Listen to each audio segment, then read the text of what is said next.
Damn, has it been 5 years already? Faced with few options, the city would become the target for one last gamble in the form of Operation Watch on the Rhine, or more commonly known as the Battle of the Bulge. But that's a story for another day.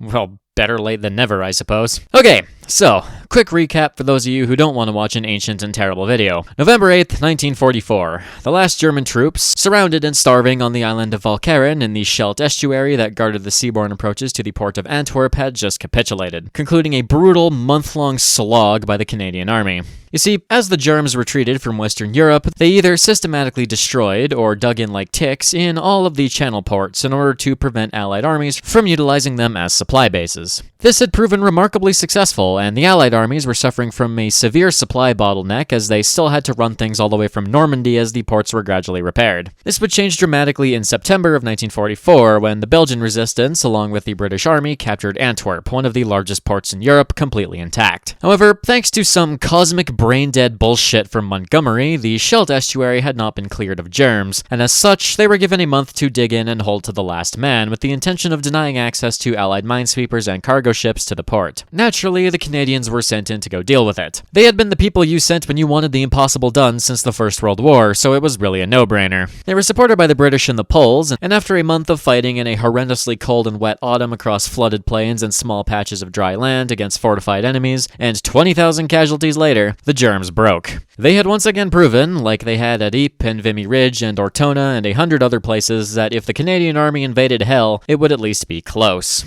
Meanwhile, back in Berlin, Hitler was having a meltdown. This was utterly catastrophic for him and his goons. A closer port of supply effectively made all of the logistical issues of the Allied armies evaporate entirely. He threw everything in the kitchen sink at the Antwerp harbor attempting to knock it out, which included literally half of all V-2 rockets ever built, but the Allies had consolidated and no dice were had. If Hitler was anal about how the war was going before, he was absolutely explosive about it now. This was a disaster, and Allied victory in the West was now a complete inevitability, rather than just overwhelmingly likely. So, what do you think he does with this information? Is it potentially withdrawing behind the Rhine to more defensible positions, or is it going on the fucking offensive? Hitler's drug-addled brain was busy concocting his absolute masterpiece. A plan that was desperate, delusional, and completely impractical, but on the plus side, it was also downright suicidal. The Germs needed Antwerp, and they needed a bargaining chip to try and get the Western powers to accept a negotiated peace. What would come to be known to history as the Battle of the Bulge had entered its planning stages, and Mr. Hitler's wild ride had no fucking break. As a quick note, before we start, a lot of things are going to happen very quickly, so for organizational purposes, we are going to be jumping around the timeline quite a bit, so I apologize if things get kind of confusing at parts. I'll do my best to give concrete dates as much as possible.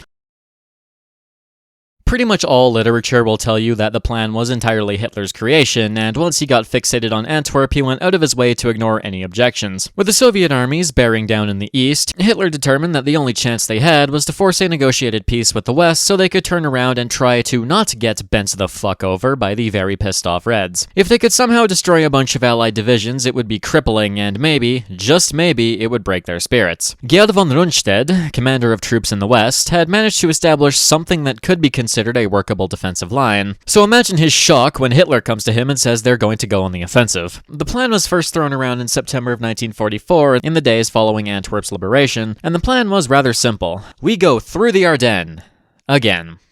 If I had a nickel for every time a 20th century German army gambled an attack through the Ardennes forest in order to bypass stronger positions elsewhere in the hopes of winning the war in a decisive stroke, I would have 3 nickels, which is a lot of fucking nickels when you really think about it. Intelligence had determined that the troops in the Ardennes region, primarily the US First Army, were generally smaller in number, were less well equipped, and were on lower readiness due to the relatively quiet nature of that part of the front, and that the Allies did not have a sizable reserve strength to contain a major breakthrough if it were to occur fast enough. As such, the broad strokes of the plan was that the last of Germany's strategic reserves, as well as their remaining panzer strength in the west, would make a drive on Antwerp through these presumably weaker US positions, and would somehow cross multiple rivers, a large amount of forested terrain, and actually take the city, which would effectively surround the 21st Army Group in the Netherlands and northern Belgium, along with basically the entire 1st Canadian Army and the US 9th Army, in a practical sense destroying nearly 1 million men and their equipment in one fell swoop. The operation was to be dubbed Watch on the Rhine, line, both to invoke German nationalism and throw off Allied intelligence. The main attack was to be carried out by Walter Model's Army Group B, centered around 6th Panzer Army of Sepp Dietrich, spearheaded by what was left of the 4 SS Panzer Divisions Liebstandarte, Hitlerjugend, Das Reich, and Hohenstaufen. Their goal was Antwerp itself by way of Liège, which would require them to fight their way through the high ground of Elsenborn Ridge. 5th Panzer Army of von Manteuffel was to their immediate south, given another 4 panzer divisions, 2nd, 9th, 116th, and the Panzerlehr Division, with the general goal of taking Brussels by taking the critical road junction of Bastogne and following the highway up to Namur. Finally, in the far south was the almost entirely infantry 7th Army of Erich Brandenberger, whose goal was to protect the flank of the 2 panzer armies from the inevitable Allied counterattack once they caught on. In total, they would be throwing in the ballpark of 450,000 men into the offensive, including reserves. The plan relied on both complete surprise and shitty weather to ground the overwhelming Allied air force. It also relied on reaching the Meuse in 4 fucking days, and capturing stocks of Allied fuel in order to keep the offensive going. That last one is how you know it had no hope of succeeding, and basically every German commander knew that. Rundstedt, Manteuffel, and Model all went out of their way to state their opposition to the plan, and even Sepp Dietrich and Joachim Peiper, both fanatical Nazis, expressed reservations about how likely this was to actually work. If even the SS whack jobs are telling you it's a bad idea, then you might have an issue, but maybe that's just me. The Germans were desperately short of fuel and had very little infantry compared to what they would have needed to actually pull this off due to acute manpower shortages. Rundstedt figured they had about half the men they would actually need to make this even somewhat workable. The only chance they had is if they got insanely lucky. As soon as the weather cleared and the Allied aircraft got back in the sky, it was as good as over. And that was if they weren't checked by the forces that stood against them. And if they didn't run out of gasoline due to not capturing enough from the Americans. The margin of error here was basically non-existent. On the other side of the lines, the situation was very different. Supply issues were being gradually alleviated and Allied troops were in a solid position across the front. However, the Allies had 2 major issues. One, Bernard Montgomery. That could stand as its own point, but Monty had a stick up his ass that not only gave him crippling tunnel vision that got thousands of people killed needlessly, but also gave him a my way or the highway attitude. He wanted the war won on his terms and would not give the Americans the time of day. This did not endear him with his allies, who coincidentally also wanted the war won on their terms and would not give him the time of day, and he was constantly clashing with Patton, a man dedicated to the cult of the offensive who had an ego the size of Saturn, and Eisenhower, who had the kind of autism that is mandatory for anyone in a supreme command role. He also beefed with basically all of the other American commanders for good measure. All of them had different ideas for how the war should be conducted, and they largely refused to concede points to each other, which resulted in lots of petty infighting and conflicting war aims that caused problems across the board. Their second issue was that Allied intelligence undertook perhaps its greatest failure of the entire war, as they somehow completely missed the German buildup in the Ardennes region during November and December. Even when people did make some connections in the intelligence service, they were disregarded, and reports from the nearby fighting in HÜRTGEN forest, stating large German troop movements behind the lines, were kinda just not figured out. The British in the north were slightly more aware, as the boys at Bletchley had intercepted Luftwaffe communications telling them to avoid targeting certain bridges over the Meuse, but all this really led to was some units being held in reserve as a just-in-case. And to be completely fair, why the fuck would the Germs attack? Like, surely there's no way, right? Again, may I remind you of the big-ass elephant in the room. As such, the Ardennes was quiet. German intelligence had actually gotten this one right. The US forces in the Ardennes were either green troops who were undergoing training in the region, or exhausted veteran formations that were rotated out of hotter areas of the front for some rest and recuperation. The 2 formations holding most of the front were the 99th and 106th Infantry Divisions, both very inexperienced and new to the theater. The far north of the attack zone was held by the 2nd Infantry, which was locked in minor offensive operations, and thus was both distracted and locked in place. Finally, the very south was held by the 28th Infantry, which had spent the past 2 months getting the shit kicked out of it in the HÜRTGEN forest, and therefore was exhausted and undermanned, and 2 regiments of the 4th Infantry in the extreme south. They also only had a single armored division, the 9th, but it was spread across the entire region and could not effectively concentrate its power. The troops also had less in the way of anti-armor capabilities, since, who would launch an armored offensive through the Ardennes, right? And finally, for a brief time at the opening of the offensive, the Germs would enjoy a nearly 2-to-1 numerical advantage. After delaying the start of the operation for over a month, waiting for the weather to get bad enough, on December 16th at 5:30 a.m., the German artillery opened up. The attack achieved complete surprise. Many American units on the frontiers were overrun and shattered in a few hours, but from the get-go they were seen to stand their ground with unexpected tenacity. As Hitler wanted to maintain the strength of the armored units, most of the initial breakthroughs were to be conducted by infantry. At the hamlet of Lanzerath, Kampfgruppe Piper of Liebstandarte was held up for nearly 16 hours by 18 men of the untested 99th Infantry Division who were posted up on a hill with machine guns. The paratroopers that were sent to break through the lines to clear the way for Piper and his tanks were slaughtered before the Americans were eventually outflanked. The Germans took between 100 and 400 casualties at the cost of a single American soldier dead and 5 wounded, and the offensive being delayed by nearly a full day. The snow and fog that grounded the Allied air forces was a double-edged sword because it also meant that German infantry struggled to advance through the terrible conditions. Another platoon of the 99th at the Buchholz train station held them up for another few hours, requiring flak panzers to be brought in to unstick them. Further north, the Hitlerjugend were bogged down at Rocherath and Krinkelt, and further north still, a battalion of the 99th killed hundreds of Germans at Hofen, requiring multiple assaults and armored support to dislodge them.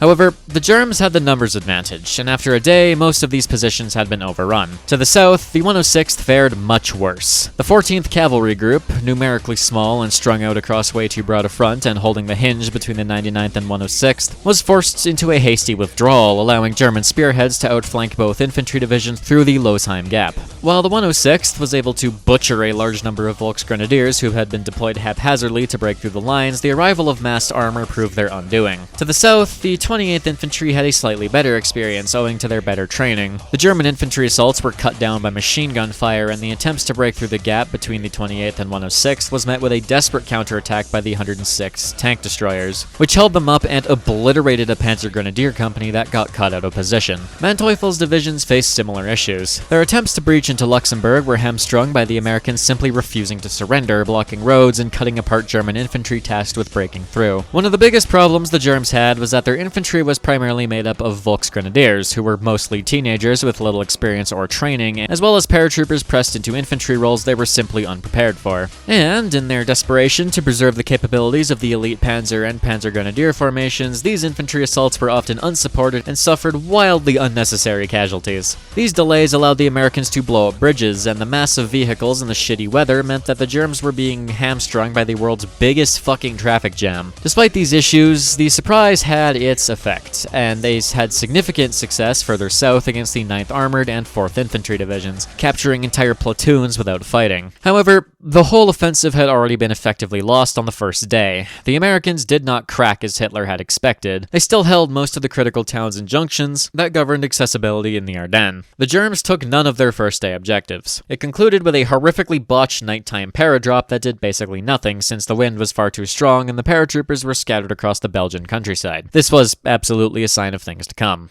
Allied command was caught by complete fucking surprise by this course of events. American communications were absolutely disastrous in the opening hours, with General Courtney Hodges commanding 1st Army still assuming that this was nothing to worry about, Bradley fucking off to Versailles for a meeting with Eisenhower, and the American divisions in the areas around the Bulge making basically zero changes, with reports of breakthroughs against the 106th being completely disregarded. It wasn't until late on the 16th that reports started being taken seriously, mostly because Eisenhower took literally everything seriously. He ordered for 2 armored divisions to be sent to the Ardennes to reinforce things, the 7th Armored, which was really close, and the 10th Armored from Patton's 3rd Army, which pissed him off because he was gearing up for an offensive, but Patton was, above all, a man who was capable of seeing the big picture, and after being told what was going on, he relented and figured that this was something major. Hodges was finally convinced of danger, since, being reinforced by 2 entire armored divisions meant it was serious, and in the early hours of December 17th, he ordered the veteran 1st Infantry, aka the Big Red 1, who were resting behind the lines, and the 2nd Infantry, who were on the offensive in the north, to get their shit together and make their way to Elsenborn Ridge as fast as possible to contain a potential German breakthrough.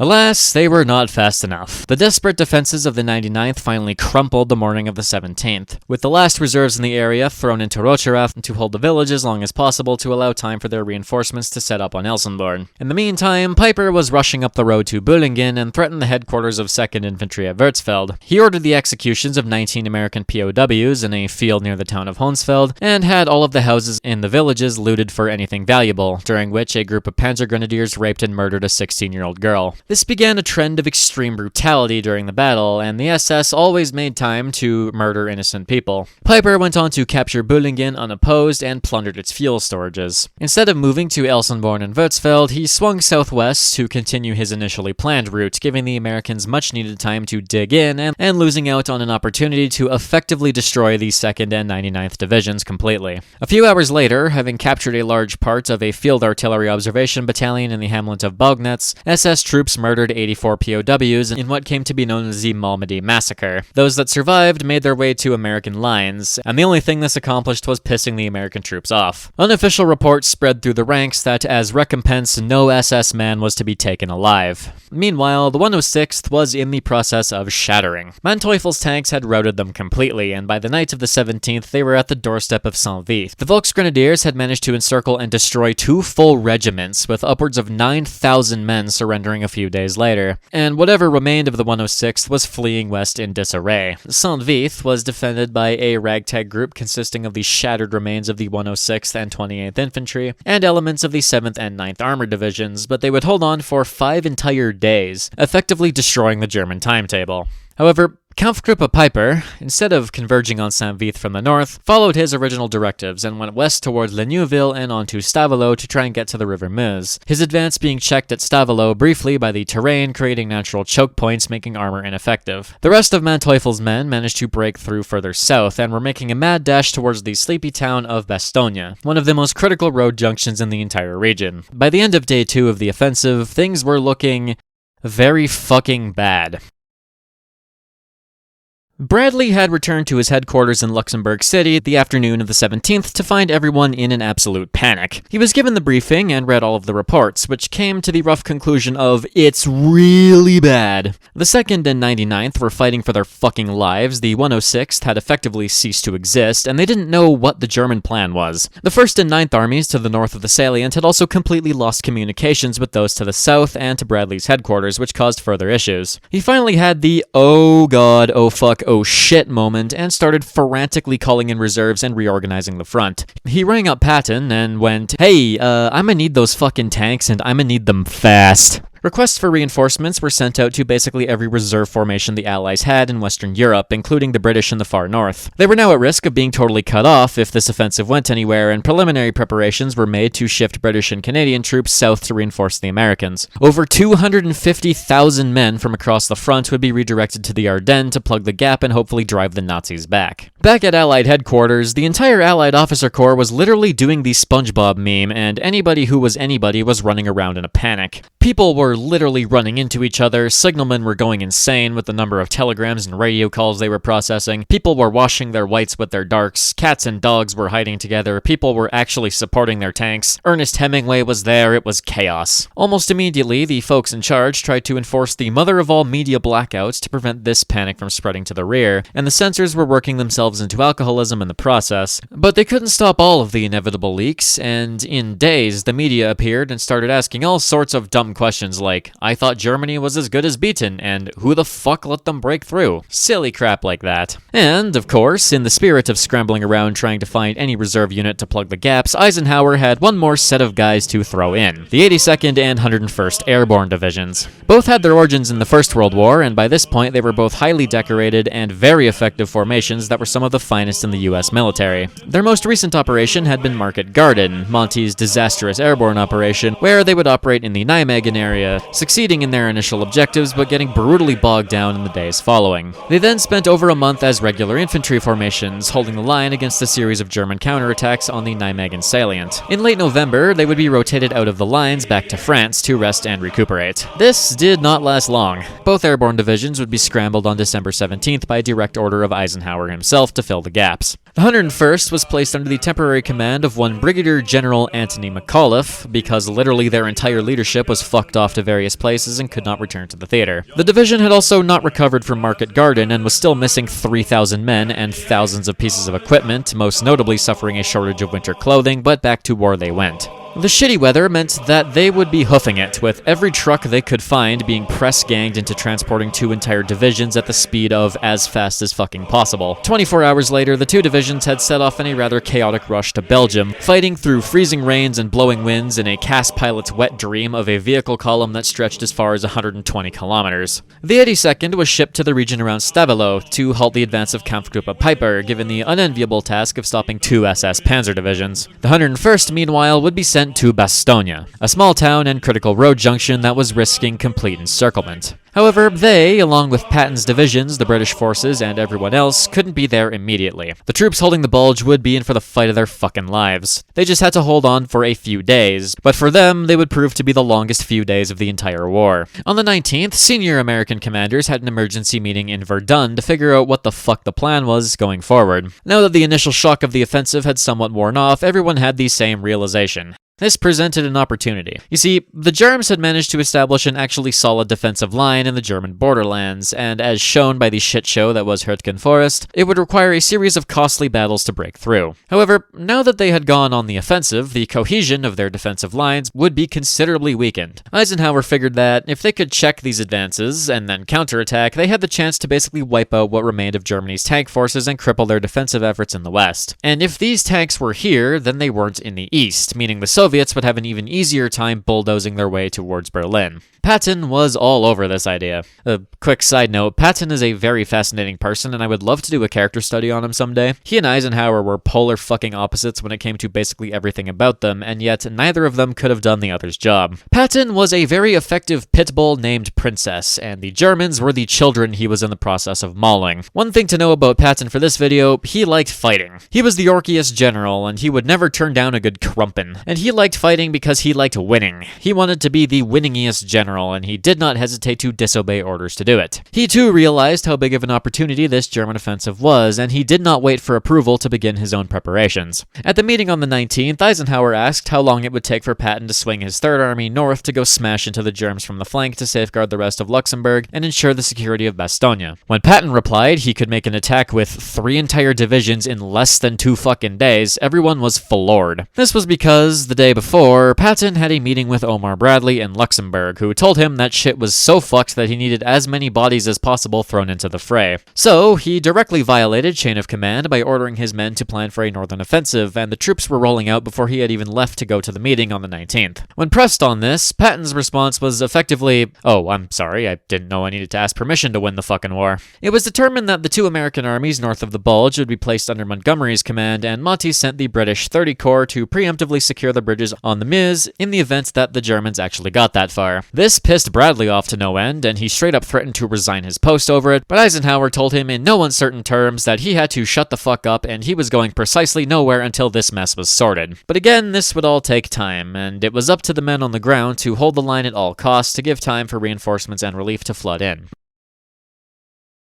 This is where shit starts getting a little bit complicated to talk about because 4 major events occur simultaneously beginning on the 18th. The thrust to the Meuse by Piper and Manteuffel, the Battle of Saint-Vith, the prolonged Battle of Elsenborn Ridge, and the Battle of Bastogne. We're gonna start with Saint-Vith and then move on to Elsenborn, the Battle of the Meuse bridgeheads, and finish off with Bastogne, which, for reference, is occurring simultaneously with every other event. By the end of the day, on the 17th, the 28th Infantry east of Bastogne had been crippled by relentless assaults by 3 of Manteuffel's panzer divisions, but once again severely delaying the German advance and inflicting major losses. Clairvaux would fall by the afternoon of the 18th, opening the southern road to Saint-Vith and the road west. Further to the south in central Luxembourg, things were going a bit better, as 10th Armored Division had arrived on the scene and helped the battered infantry check the German advances, but 2 panzer divisions were now racing effectively unopposed towards Bastogne. They had intercepted communications regarding the deployment of the 101st to the town, and figured that it was important as a result, so they made a mad dash to take it before the Screaming Eagles arrived. Meanwhile, Piper would finally capture Stavelot the morning of the 18th, murdering 23 Belgian civilians after taking the town. However, the heroic stands the Americans made had essentially doomed his operations, as all fuel dumps in his reach were evacuated in record time. This put him in striking range of Hodge's headquarters at Spa, which was promptly evacuated north to Liège. In yet another display of top American brass fucking up, they straight up left behind all of their maps and important documents, which were found by a couple of 7th Armored armored tankers and destroyed. Piper made for Trois Ponts, but American engineers succeeded in blowing the bridges in the town, forcing him to reroute north the evening of the 18th through La Glaise, which was undefended.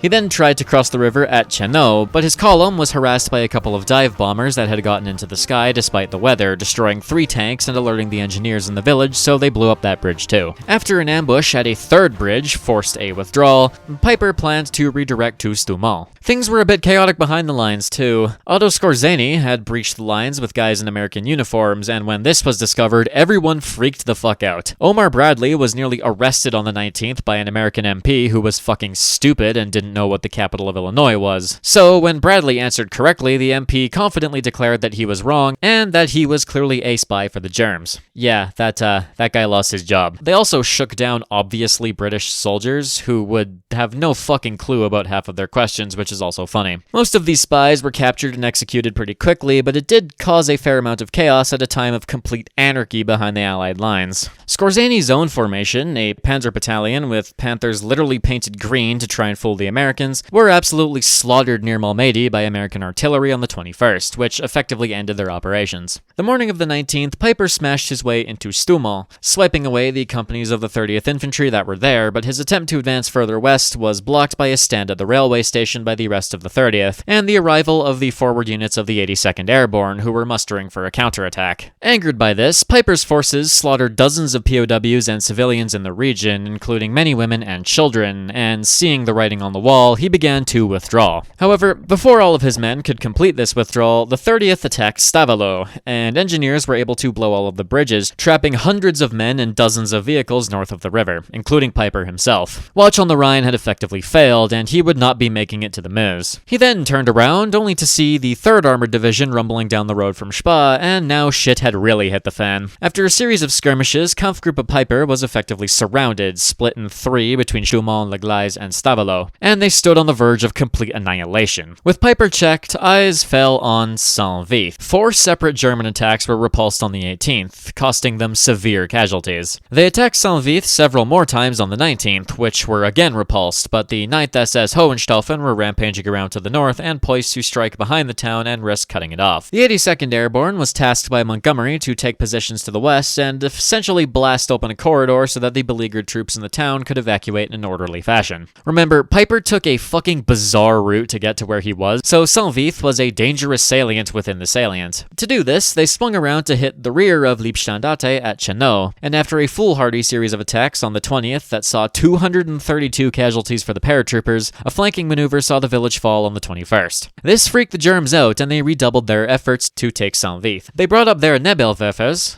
they Werf Nebels, and threw hundreds of rockets at the defenders, with many going insane under the bombardment. 21 separate attacks were launched on the 20th, the Germs throwing everything in the kitchen fucking sink at Saint-Vith from 3 directions. American artillery fired 7,000 shells in a single day, with the defenders sending out scavenging teams behind enemy lines to go find shells that had been passed over in supply dumps. But still, the lions of Saint-Vith did not break. The arrival of 2nd and 3rd Armored Divisions, as well as the 84th Infantry Division, all commanded by J. Lawton Collins, one of the only American generals Montgomery actually liked, gave the army enough power to potentially strike towards Saint-Vith. Matthew Ridgway, the veteran paratrooper with balls of tungsten and zero regard for danger or supply issues, had also arrived to command the 82nd and 101st. And he, in typical tungsten-balled fashion, advocated for an armored drive towards Saint-Vith to break out the besieged troops in the town. Monty disagreed, but unfortunately, everything had come just a little too late. The morning of the 21st, the Germans attacked again, and again, and again. The final assault finally broke the American lines. They had run out of anti-tank equipment and reserves, and German tanks smashed through and demolished dugouts and foxholes one by one. Finally, the evening of the 21st, the starving, exhausted, and frostbitten defenders of Saint-Vith were given the go-ahead to withdraw through the woods, destroying their heavy equipment and remaining stores as they evacuated. A massive snowstorm had struck the town, which gave the men enough cover to make their evacuation in relative order, further aided by the Germans looting whatever remained and causing a massive traffic jam in the burning remains of the town, preventing pursuit. The defenders of Saint-Vith, the remnants of those divisions shattered by the initial German offensive, had been slashed in half, taking over 12,000 casualties during the fighting, but they had caused irreplaceable German losses and held out for 5 long days, which had effectively ruined the offensive in its entirety. Many Belgian civilians were heroes in their own right, sheltering scattered squads in their homes and farms. The defenders reformed something resembling a line west of the town around Ville-Samme, entirely ready to do the whole damn thing over again. But the night of the 22nd, Montgomery overruled Ridgway's demands to stand and fight and gave the remnants permission to withdraw north to link up with the 82nd.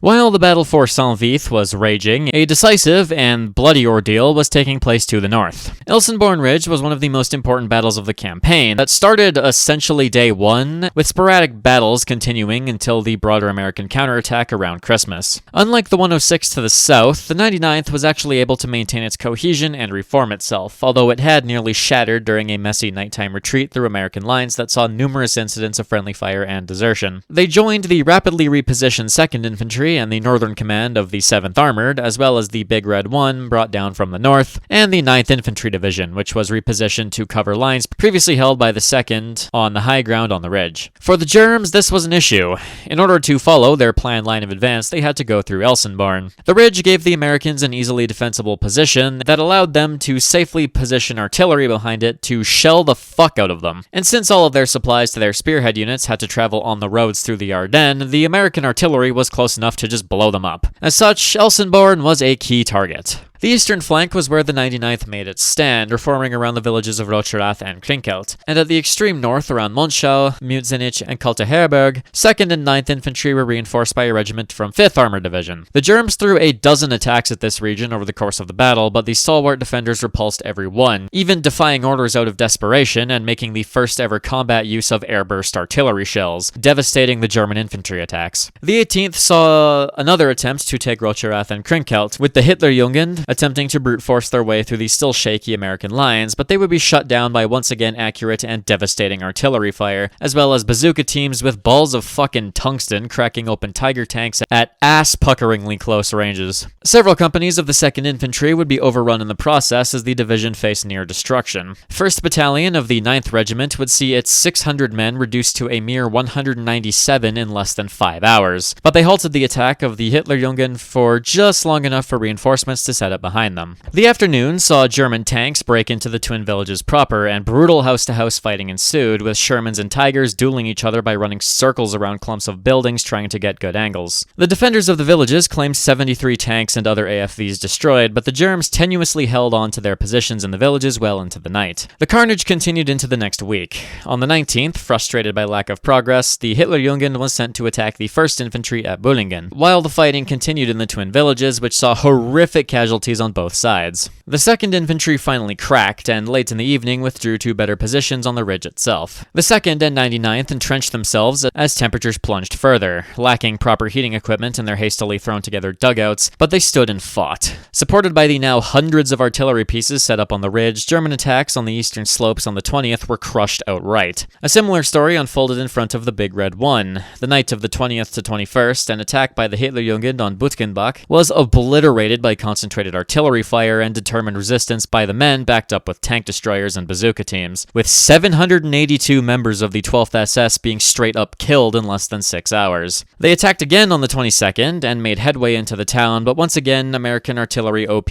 pleased nerf, and by fighting building to building, once again the Hitlerjugend were thrown back with horrendous casualties. After this, Dietrich threw in the towel. 12th SS would be repositioned south, and no more major attacks against the ridge would be mounted, save for minor probing operations that continued until the 26th, all repulsed easily by the entrenched defenders. The men at Elsenborn had taken the best blow the Germs could throw, and they did not crack. Exact German casualties are not known, save for the 114 tanks confirmed to be destroyed, but it wouldn't be a stretch to guess in the ballpark of 10,000 easily. Due to the overwhelming artillery advantage and the horrific close quarters fighting, the Volksgrenadier formations that had been thrown at the ridge were effectively neutralized as a threat, and the Hitlerjugend had been crippled to the point state of impotence. As such, Elsenborn Ridge became the tombstone of the German army in the west. After this, they were screwed. 6th Panzer Army had effectively broken, and any hope of making it to the Meuse collapsed completely. American artillery, now hundreds of pieces strong, had complete reign over the Germans in the valley below, decimating the villages and the German infantry that had been left behind.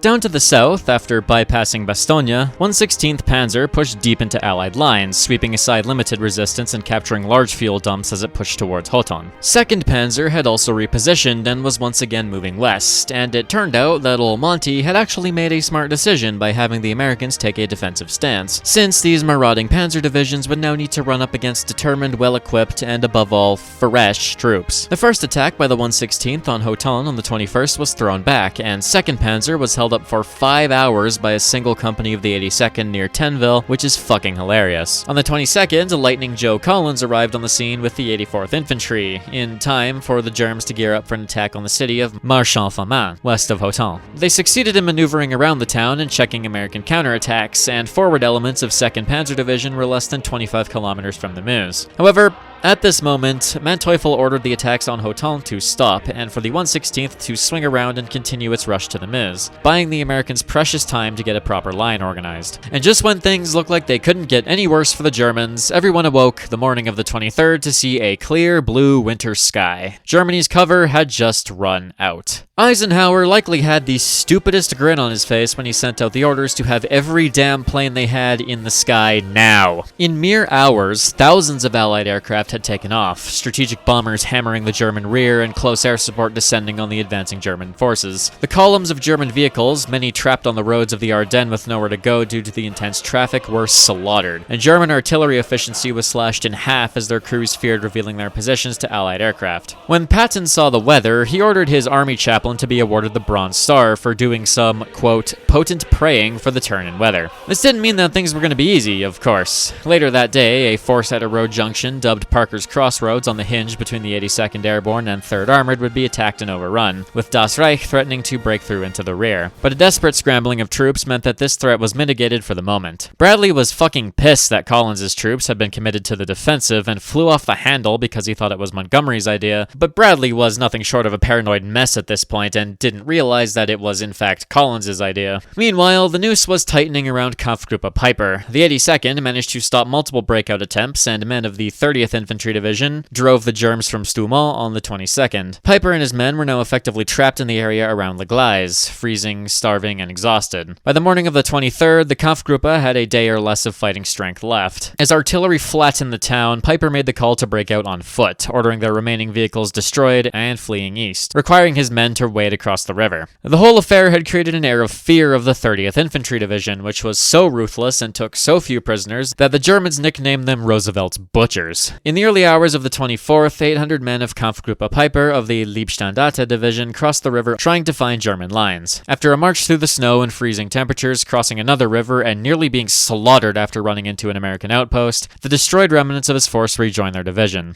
The other pocket of the Kampfgruppe near Stavelot was destroyed in its entirety. American estimates placed the number of SS dead in the area of Piper's breakthrough at 2,500, nearly a quarter of the strength of Liebstandarte. The division bearing Hitler's name that had existed in some form since 1923 had been decimated and humiliated, and due to the general state of the war at that point, it would never truly recover. The tide in the westernmost areas was about to decisively turn with the full arrival of 2nd Armored Division, nicknamed Hell on Wheels, and the British 29th Armored Brigade and 3rd Royal Tank Regiment, which had arrived in the area as extra reinforcement to hold the most threatened towns on the path to the Meuse, with advanced formations posting up in Saurin and Dinant. While the Germs were close, the arrival of these completely fresh and battle-hardened British units meant that any attempt to cross the Meuse would be impossible. That didn't stop them from trying, though. On the 23rd, the Panzer-Lehr Division managed to drive the Americans from Rochefort at the cost of huge casualties. In the early hours of the 24th, elements of 2nd Panzer reached Celle, less than 12 kilometers from the river, and to the north of that town, other units had reached Foy-Notre-Dame. On the approach to the villages, the British saw their first combat of the battle, with a Sherman Firefly ambushing a column and blowing up a supply truck and a Panzer IV. This caused the German commander to hesitate, and he hunkered down for the night, a mere 7 kilometers from the Meuse. They were so incredibly close.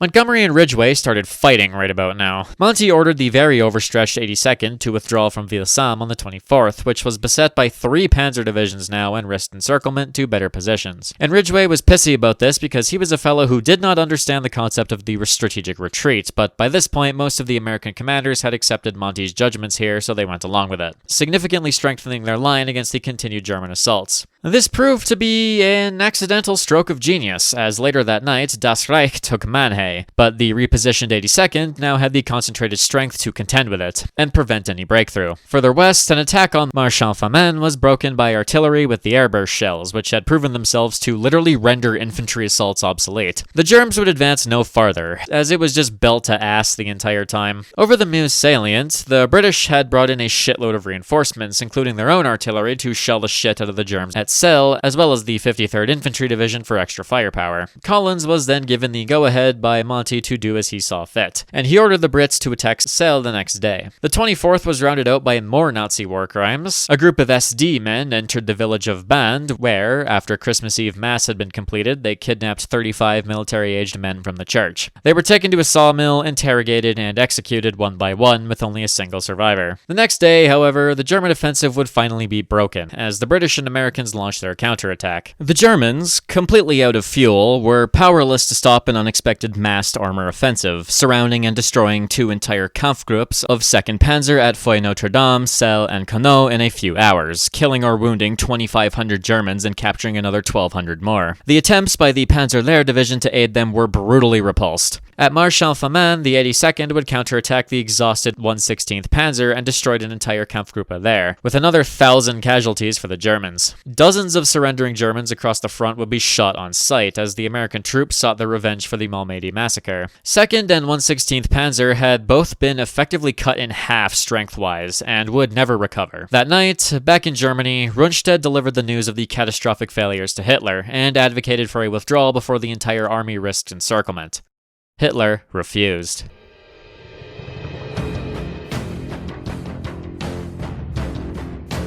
On the night of December 18th, McAuliffe arrived in Bastogne. When he was promptly told, "If only you knew how bad things really were," he had a small panic attack, before being introduced to his knights in shining armor, Combat Command B of 10th Armored, all dolled up going, "So, heard you need us to keep the road open." The remains of 28th Infantry had doggedly held the line east of the town, delaying the German advances by over a day, but their positions were falling one by one, and the night of the 18th, the division had lost cohesion, and the way to Bastogne was open. An entire company of American tanks was destroyed at Longueville, and after Wiltz fell the evening of the 19th, the 28th had been broken. German forces split in two, attempting to flank around the town itself to make it easier to take. The first formations of the 101st arrived to Bastogne the afternoon of the 19th of December, immediately being thrown into action to support the broken remnants of the armor routed at Longueville. The initial plan was to hold a large ring to keep the Germs away from the town itself, but this fell apart pretty quickly. The Eagles had arrived at literally the perfect time, and the advancing Germans were locked in combat on the approaches to the town, preventing a swift and direct assault. However, the Airborne had also arrived just in time to get fucking surrounded. The night of the 19th, 2nd Panzer Division stormed Neuville, and a brutal battle ensued which saw the Germans outflank the defenders of the town, and 326th Medical Company of the 101st was left undefended in an awkward position and was captured in its entirety, along with all of its medical supplies. This was genuinely fucking disastrous, as this was the majority of the 101st medical supplies and most of their doctors, meaning, for the soon-to-be trapped men in Bastogne, being wounded was functionally a death sentence. The general in command of the forces around Bastogne, a not particularly bright fella named Troy Middleton, refused to let the men now trapped in Neuville break out, but after a day of fighting, McAuliffe went over his head and ordered them out anyways. 212 men would die and nearly all of their vehicles would be destroyed, but instead of descending on Bastogne from multiple directions, 2nd Panzer was routed west, perhaps saving the forces at the town from complete destruction in the long run. In fact, a single Volksgrenadier division, supported by one Panzergrenadier regiment and some bits and pieces of a Fallschirmjäger division, would be assigned to attack the town itself, while the two Panzer divisions raced past. Only later into the siege, after the drive west was stopped, would the attackers be reinforced with more Panzergrenadier formations rushed in from other parts of the front to try and glean some kind of victory from this whole shit show. This proved not ideal for the attackers. Once again, American artillery was lethal and devastating, and an attack on the village of Neff the night of the 20th was broken through superior firepower. However, by that night, the Americans had been fought into a corner, and the road south from Bastogne would be cut off, effectively trapping them. The siege of Bastogne had begun. The Germs would have a fucking mountain to climb if they wanted to take the town. The main defenders were, of course, the 101st Airborne, pretty much in its entirety. And they were not alone. They could also count on 11 battalions of artillery, 2 of which were African-American units that had been fighting since the 16th. However, ammunition would be incredibly scarce, and by the end, each battery was limited to a mere 10 shells a day. They could also count on perhaps their most important asset, Combat Command B of 10th Armored, which was almost entirely within the pocket. Their number was rounded out by a series of scratch formations that were made of the remnants of Combat Command R of 9th Armored and several other infantry and engineer formations, most notably stragglers from the 28th Infantry that had been almost completely destroyed by this point. They were collectively referred to as Team Snafu, which is a wonderful designation, and I hope they all wore it with pride. Due to the extreme nature of the situation, after a brief conference, it was determined that McAuliffe would be made provisional commander of all forces in Bastogne. Altogether, they had roughly 23,000 men, a huge number that would be an absolute bitch to crush. However, things were still very far from good. They had few doctors, no medicine, and a food supply that wasn't slated to last more than about 10 days. They also had very limited fuel, which limited the usage of their desperately needed armor to only critical engagements. The defenders of Bastogne had no reason to feel confident or optimistic about their chances, but they weren't going to go down without a fight. Paratroopers are meant to be surrounded, after all. The next assaults came on the south end of the pocket on the 21st. Multiple villages were taken in quick succession, but as the noose tightened, resistance stiffened. At Senenchamp, a Panzergrenadier assault was slaughtered almost to the man by half-tracks with 50 cals strapped to the back. On the north end, a series of brutal skirmishes for control of the rail line between Foy and Bizuri took place, combat descending into a barbaric close-quarters affair. The Germs got close enough to begin shelling the town, forcing command posts and supply dumps into cellars and killing many people. However, much like at Saint-Vith, to use an expression from a commentator that I think about a lot, the trapped men fought like the third monkey on the ramp to the Ark, and brother, it was starting to rain. Or snow, in this case. On the 22nd, a new series of attacks on the south end of the pocket were carried out, with the snow turning into a blizzard. Later that day, 4 Germans made their way to the American lines waving a white flag and demanding the right to deliver an ultimatum to the commanding officer of the Bastogne garrison. The letter was given to McAuliffe, and it read, "To the USA commander of the encircled town of Bastogne. The fortune of war is changing. This time, the USA forces in and near Bastogne have been encircled by strong German armored units. More German armored units have crossed the river or near Orthouville, have taken Marche and reached Saint-Hubert by passing through Homps-Cibre-Tille. Libremont is in German hands. There is only one possibility to save the encircled USA troops from total annihilation. That is the honorable surrender of the encircled town. In order to think it over, a term of 2 hours will be granted beginning with the presentation of this note. If this proposal should be rejected, 1 German artillery corps and 6 heavy AA battalions are ready to annihilate the USA troops in and near Bastogne. The order for firing will be given immediately after this 2-hour term. All the serious civilian losses caused by this artillery fire would not correspond with the well-known American humanity." McAuliffe's response was as follows. He had been jolted awake since he had gotten like 5 hours of sleep in 4 days and was trying to catch up during the lull, so when he was told about the German demand, he just went nuts under his breath. In this case, nuts is basically a nice way to say, "Ah, fuck off." Not knowing how else to respond, his final reply was as such. "To the German commander, nuts." He didn't know at the moment that he etched himself into history with a single word, and he also didn't know that the Germans were bluffing, but this simple act of defiance would echo through the Bastogne garrison and rejuvenate morale. And this was desperately needed. An artillery shell had killed several command staff members of the 101st, and due to the rushed nature of their departure from France, paratroopers were rapidly developing frostbite and trench foot due to the lack of winter gear. They were running out of food, and many men hadn't slept in days. But then, on the 23rd, the men of Bastogne awoke to see a clear blue sky. Fighters Fighter bombers appeared by the dozens, smashing up roads and setting vehicles ablaze. Germans retreating from combat in other areas were butchered on the roads with nowhere to go. And, most critically, hundreds of C-47 transports made their way to the town and airdropped desperately needed supplies. 334 tons combined of ammo, food, medical supplies, blood, clothing, and other things. The defenders, of course, still didn't see relief. Attacks on all sides of the pocket were barely repulsed, as temperatures had plunged, freezing tanks and machine guns in place,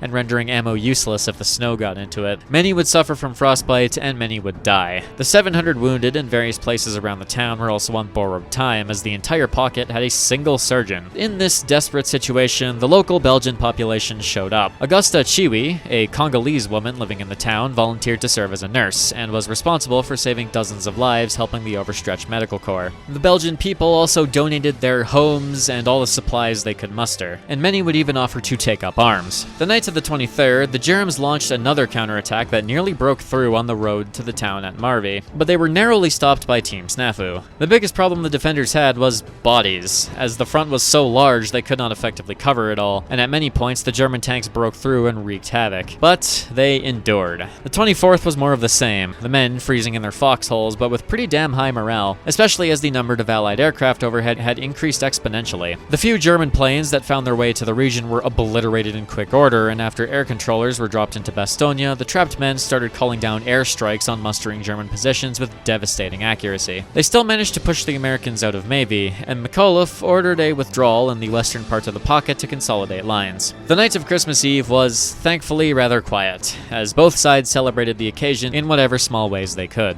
Christmas Day would see no such silence. In the morning, the Luftwaffe finally fucking appeared, with a bunch of dive bombers arriving and causing significant chaos and high casualties, especially amongst the civilians. One bomb hit a makeshift aid station, killing several nurses and 25 wounded men who burned to death in their beds. Chiwi was thrown through a wall, but escaped with only minor injuries. The Christmas Day battle was to be the largest of the siege, with the Germans launching an all-out frontal assault from all directions. The village of Champs changed hand multiple times in hours, with the superior training of the Screaming Eagles allowing them to slaughter hundreds of attackers and keep going. The command post and aid station of the formation guarding the area came under threat from a flanking maneuver, leading to the entire support staff and even some of the wounded taking up arms to defend themselves. In the southeast, German tanks had broken through and had reached the outskirts of Bastogne itself, while American CAS tried desperately to stem the tide, even dropping napalm on advancing infantry. The attacks proved devastating for the Germans, with 10th Armored's tank destroyers and marauding bazooka teams destroying dozens of tanks, and their advances in the southeast had come at the cost of an entire Panzer Grenadier regiment shattering and over 1,000 combined casualties in hours. By the end of Christmas Day, 1944, the defenders of Bastogne remained unbroken. Running out of artillery shells, food, ammunition, and with the town burning around them, the defenders perhaps had days left. But at their darkest hour, just after dark on the 26th of December, their deliverance finally arrived. Sherman tanks came rolling up the road from the south, and behind them a convoy of trucks. Bastogne had been saved. The press absolutely ate up stories of the paratroopers especially, and the men who had fought in the siege came to be collectively known as the battered bastards of Bastogne.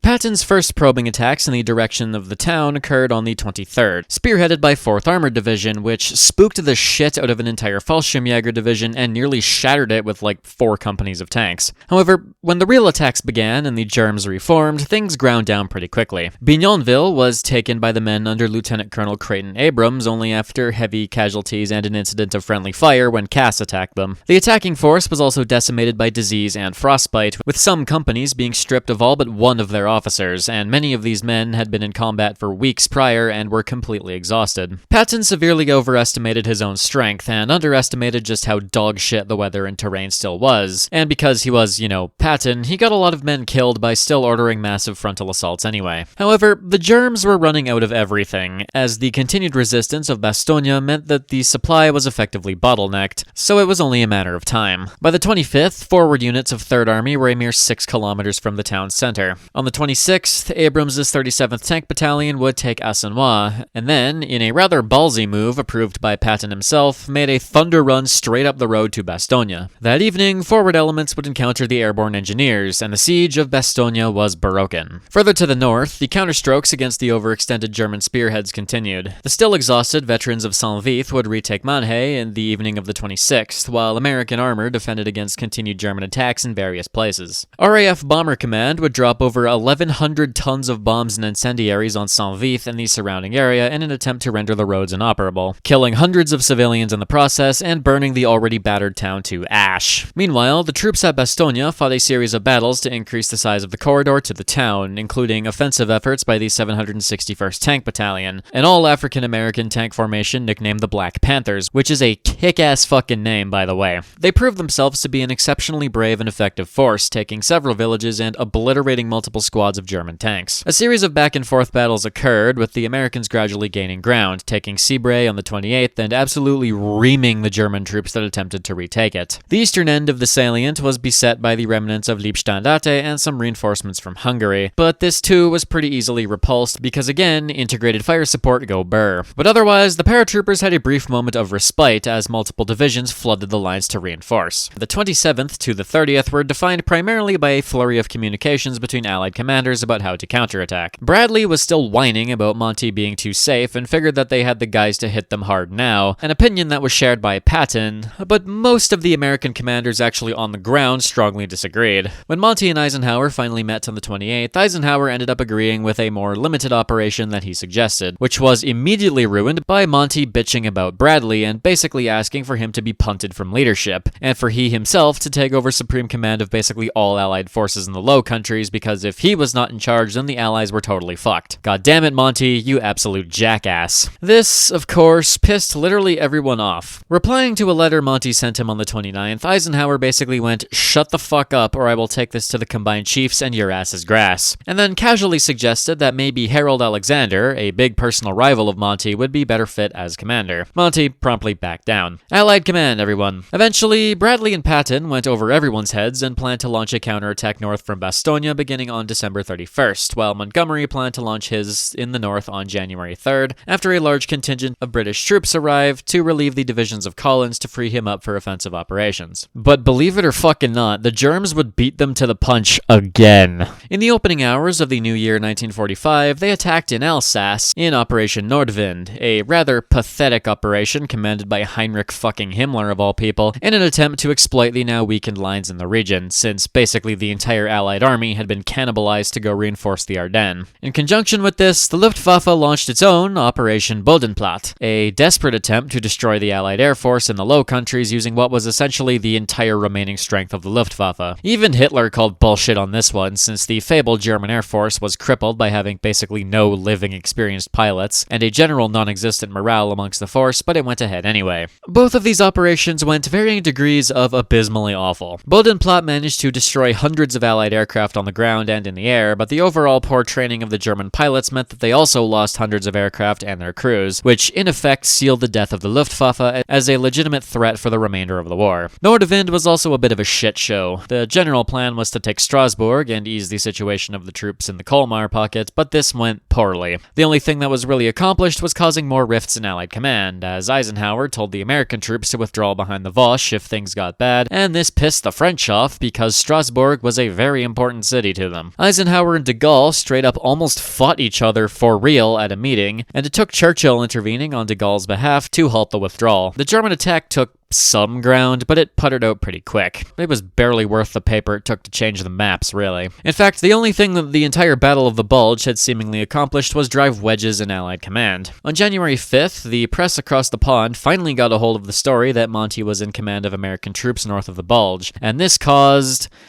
problems. Bradley had one of his paranoid schizophrenic breakdowns, accusing Montgomery of leaking the story to discredit him and get himself named Allied Supreme Commander, which was repudiated by Eisenhower himself, but the general mood amongst the public was very split. The Brits were like, surely this means our man is finally getting the promotion to Supreme Commander, and they started campaigning for this promotion, while the Americans went, absolutely not. Churchill had no intention of pushing for Monty to be made commander, but Bradley and Patton both threatened to resign anyway. Monty obviously wanted to try and fix all of this, so he calls a press conference for the 7th of January, where he tries to explain everything, and failed so catastrophically that he nearly split the Allies right then and there. Because Monty couldn't think before he spoke, after he finished his prepared statement, he started rambling on and on about random bullshit and unintentionally took the piss out of the Americans, and made the British contribution out to be way greater than it was. Believe it or not, this was received very poorly. Bradley was practically inconsolable and, without approval, called his own press conference on the 9th, where he basically did everything in his power to say, "It wasn't me, guys, it wasn't my fault as commander of the Ardennes region that the Ardennes was under-defended when the Germs attacked. Please, you have to believe me." And he made a big show of saying that Monty's command of American armies was temporary. These two conferences caused more chaos amongst the general public and caused Churchill to call Monty a moron and Eisenhower to drink more than a few, while probably facepalming in his chair. Genuinely, how the fuck did the Allies pull this shit off? Despite this whole shit show and the attempts of Nordwind and Bodenplatte to stall out Allied efforts, the initiative had swung in their favor. The men on the ground now had the task of crushing the Bulge once and for all, and with it, crushing any hope the Germans had left.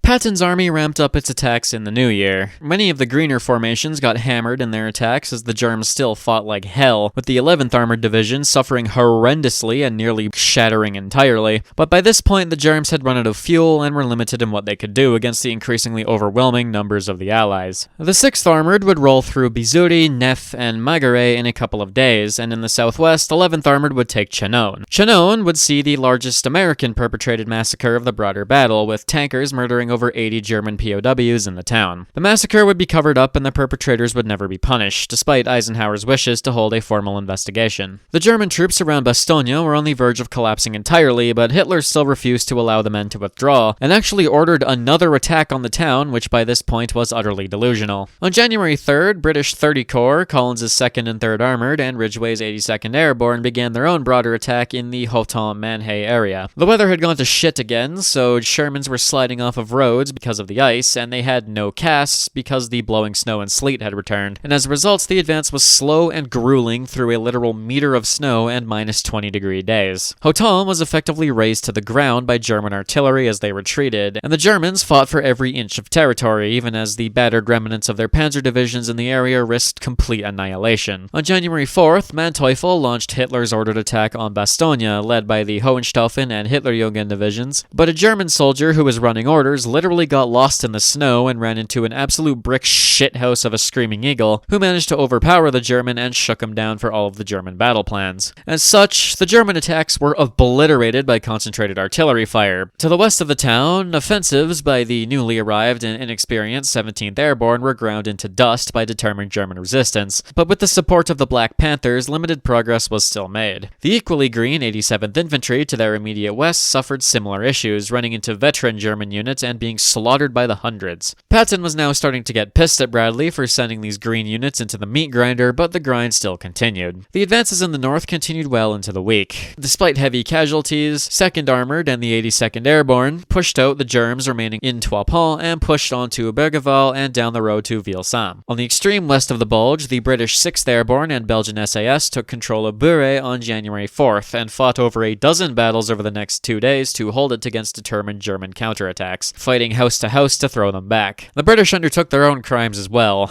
German bodies were frequently looted, and a dozen surrendering Germans were cut down at Fourier as they withdrew. On January 8th, the Germs withdrew from Jemelle in a hail of gunfire, as British Lancasters razed Houffalize to make it impassable. Despite fierce resistance, German morale was collapsing, as starvation, frostbite, and traffic jams were hindering defensive efforts. Surrenders increased massively amongst the Wehrmacht men, and even amongst the rank and file of the Waffen-SS, and desertions reached record highs as entire squads abandoned their posts. Slowly but surely, the Bulge was collapsing. Beginning on January 8th, the writing on the wall was finally realized. 2nd and 9th Panzer, both functionally destroyed by this point, were ordered to pull back from the furthest reaches of the Bulge, and on the 10th, what remained of the 4 SS Panzer divisions were withdrawn by order of Hitler himself. Unfortunately for the Allies, the blowing snow kept coming back, giving the Germans cover as they retreated and preventing further encirclements of parts of the salient. And then, on January 12th, the Soviet Union launched its long-awaited Vistula-Oder offensive, smashing upwards of 2.5 million men through German-occupied Poland, and with their armored reserves effectively annihilated by the battles in the Ardennes, Germany was functionally powerless to stop it. Hitler's Hail Mary had unfolded into nothing less than an unmitigated disaster. The 101st final action at Bastogne was undertaken by Easy Company of the 506th, which retook Foy after difficult fighting and heavy losses, then pushed on to Noville and Rochamps, which fell on January 15th, With things winding down, the Screaming Eagles were moved down to Alsace to deal with Himmler's goons down there. But they arrived blessedly late, and Nordwind had already ground down. The remaining Germs in the salient continued to fight like hell, but they were slowly driven back with massed artillery. They still inflicted heavy losses, especially in ambushes with their panthers and tigers, and many villages needed to be fought for building to building. Hundreds of German prisoners were taken, but they were so frostbitten that many could not walk, and many more had lost their lips and eyes to the cold. Many Germans that were killed were already so cold that they flash froze on death. By mid-January, however, a general retreat was undertaken. Houffalize would fall the morning of January 16th to Patton's 3rd, with the Germans abandoning the town and fleeing east. On the 17th, when the southern and northern troops linked up, American armies under Monty's command were placed back with Bradley to hopefully make him shut the fuck up. Monty tried to politic his way into maintaining control of Simpson's 9th Army by promising him a spearhead role in the advances into the Rhineland, but he would end up sidelined. His behavior had ultimately resulted in the British forces being relegated to a more minor role in the offensives to come. On the 23rd, the Americans rolled back into Saint-Vith. The force was led by 7th Armored Division and contained most of the forces that had fought to defend the town back in December. There was nothing left of Saint-Vith, and the refugees that followed on the heels of the American advance returned to find their lives completely destroyed. By the 29th, American troops had arrived at their starting positions from December 15th, and the Battle of the Bulge was over.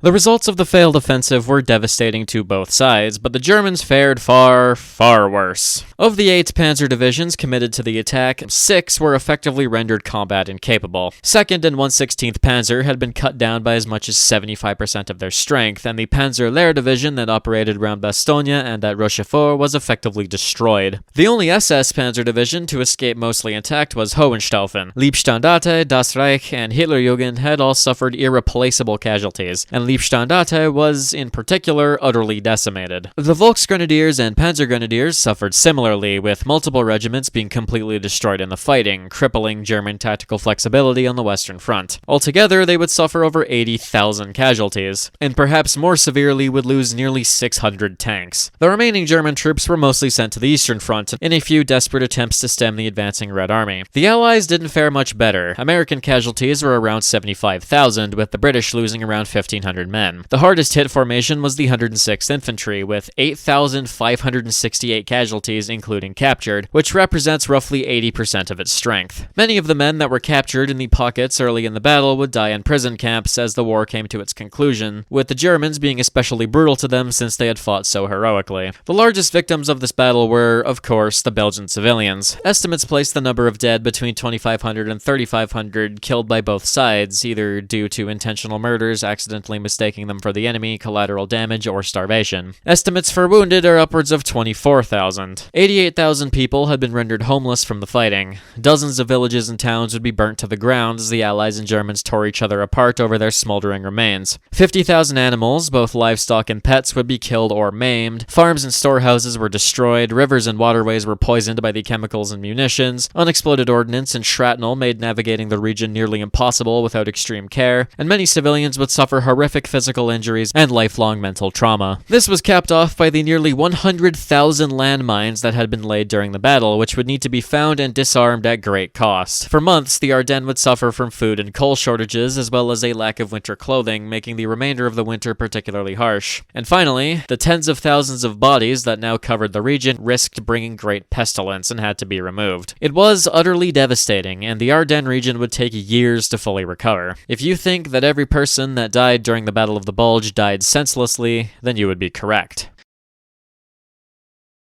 So, now we get to finish this out with a quick little analysis, I guess. This whole thing reflects just terribly on basically everyone involved. Like, this was the German Allied High Commands trying to out-fuck up the other. Starting with the Germs, the entire operation was just a stupid idea. They threw away tens of thousands of lives and hundreds of desperately needed tanks on an operation that was based around an impossible timetable and relied on bad weather and capturing enemy supplies to even have a chance at being successful. German commanders were so cucked by Big Daddy H at this point that they could barely croak out a, this might be a bad idea. The fact that this offensive even happened represents a complete failure of command on the Germans' part, and legitimately accelerated their defeat by potentially months. Allied High Command, meanwhile, had eaten so many fucking rocks that the beaches of Dieppe would be devastated for years to come. They LARPed so hard as the French in 1940 that they nearly lost in the exact same way, and this entire shit show could have been prevented if they had just actually listened to intelligence reports and put like a single extra infantry division at the junction of the 99th and 106th.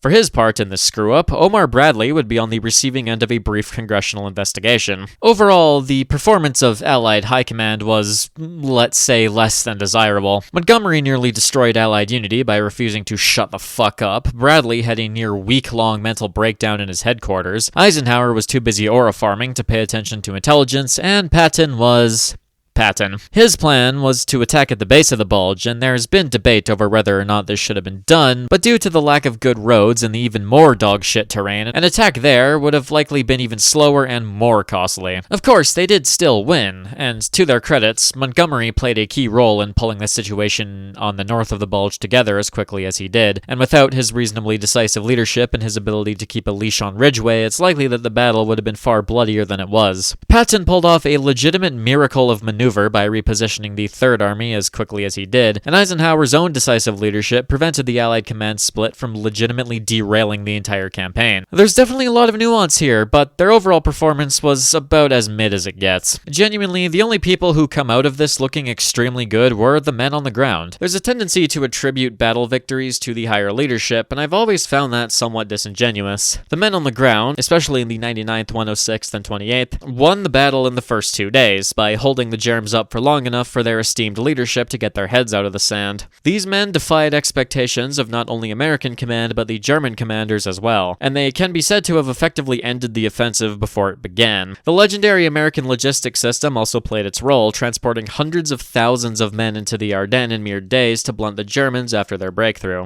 Later in the battle, the focal point of Bastogne was held by the men of not only the Screaming Eagles but also Combat Command B of 10th Armored, without which the defenses likely would have crumpled under the relentless barrage. African-American troops in particular distinguished themselves, with even the fascinatingly racist Patton giving the men of the Black Panthers considerable praise. And, of course, MVP has to go to the artillerymen. American artillery was consistently devastating throughout the battle, causing upwards of a quarter of all German casualties and chopping entire offensives to pieces with their precise strikes. Because of this, and because it was the bloodiest American battle of the Second World War, the battle is heavily commemorated. The Bulge has a crazy high number of presidential unit citations awarded. The 99th Infantry, 4th Armored, 7th Armored, 10th Armored, 612th Tank Destroyers, the Black Panthers, the 51st Combat Engineers, and the 254th Combat Engineers would all have formations that received one. The 82nd and 101st Airborne would both receive 2 for separate actions. And due to racial issues in the United States, the Black Panthers wouldn't receive theirs until 1978. Thousands of medals and decorations would be handed out, including to Anthony McAuliffe, who was awarded the Distinguished Service Cross by Patton himself, as well as receiving multiple Belgian awards, and he would be immediately promoted to Major General for his actions. The Ardennes region is covered in monuments, landmarks, and cemeteries, honoring those that fought in the conflict, as well as those who died in the many massacres. The largest is in Bastogne, and the city also hosts a large war museum and a yearly event in December commemorating the battle. The memory of the Battle of the Bulge continues to impact divisional cultures and the lives of those in the Ardennes to this day, and remains one of the most fascinating battles of the Second World War in the minds of many. Finally, with German power in the West broken, it was only a matter of time before they fell apart. In the coming months, a series of battles to take control of the Rhineland were fought, with 9th Armored Division capturing a bridge over the Rhine at Remagen, effectively sealing the fate of the Germans in the West. With their reserves decimated by the failed operation, the German defenses were unable to hold for long. Ultimately, the Battle of the Bulge can best be described as